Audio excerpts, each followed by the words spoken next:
We return now to our lead story, the legal battle over President Trump's controversial immigration agenda, as well as an update on the census.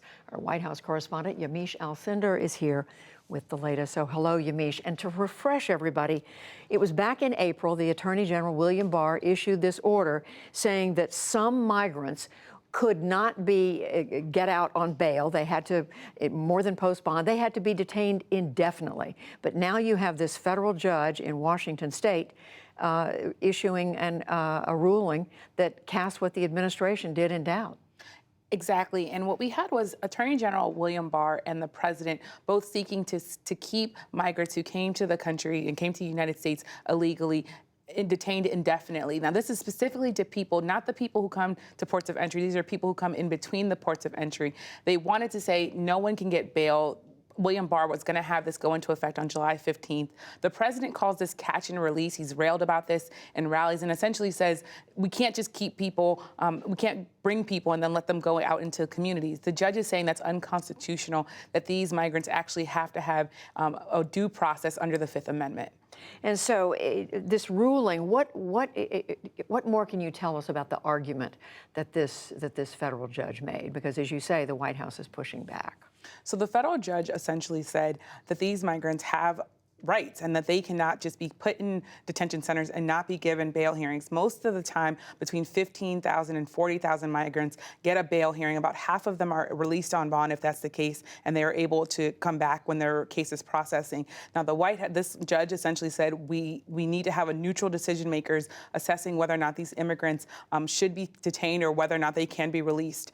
The White House is taking a big issue with that. They're saying that an unelected judge is essentially going to war with the rule of law. That's a direct quote. They're saying that this judge is for open borders and essentially is doing something that's unconstitutional, though the judge is actually saying their order is unconstitutional. Then I want to talk about the context that this is happening in. If I want to show some pictures to some people that came out yesterday, they're from the office of the DHS Inspector General, Department of Homeland Security. What we saw is overcrowding in these border facilities. And the context that this is happening in is that the president tweeted today and is saying that these conditions are better than the conditions that these migrants would have been living in their own countries, and that even if they're getting inadequate medical care, that Border Patrol, they're not nurses or doctors. So the president is really doubling down on his hardline immigration status, even in the face of all these issues. And the administration is going to appeal. So just quickly, Yamiche, this situation with the census yesterday, you had the administration basically saying we're going ahead with the census, these forms are going to be printed, but then today you have the administration, the president tweeting, no, we're not, and you have a judge in New York taking action. There is just complete confusion. The president tweeted and upended everything, which could in some ways be the theme of this administration.